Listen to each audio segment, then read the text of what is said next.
Charlotte's first seizure was when she was 3 months old. Her seizure wasn't a minor seizure, it was a status event, which is longer than 30 minutes. And then it happened again a week later, and then again another week. And these were long, so they kept getting longer, and hour-long seizures. Her longest was 4 hours long. So this kind of progressed until she was 2, these random status seizures every week.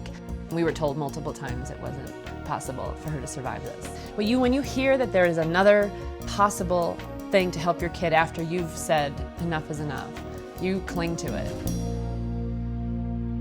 We're joined by Paige, whose 6-year-old daughter suffers from Dravet syndrome. It's a rare and catastrophic form of intractable epilepsy or seizures. And watching that story, it's heartbreaking because there was nothing you could do. We had tried everything, and in fact, we had a few things we hadn't tried. The next thing I have in my cupboard is a veterinary drug. So it has to be picked up at the vet, compounded for human consumption, and it still sits there in my cupboard. That was our next one to try, and that was, to quote them, the last resort, a long shot. And Paige, so many times people have these preconceived ideas of things until they walk a mile in those footsteps, and medical marijuana is a perfect example of that. What was your opinion of it before you discovered it as a treatment for Charlotte? I think the information as a medical treatment wasn't reaching me, and I didn't really have an opinion. I didn't use it recreationally.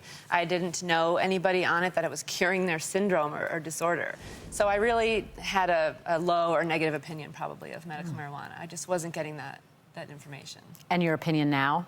My opinion now is this has become our miracle. And it's shocking to me. It's just as shocking to me as it is probably to hear this story. But it's our miracle. It's all I have right now. Because it's been how long now that Charlotte has been using medical marijuana? We're coming up on 2 years. And 1 month shy of that, she's pharmaceutical free. So she's been off of all her medications. And with Dravet syndrome, that's extremely rare to have a child with well-controlled seizures off of pharmaceutical drugs.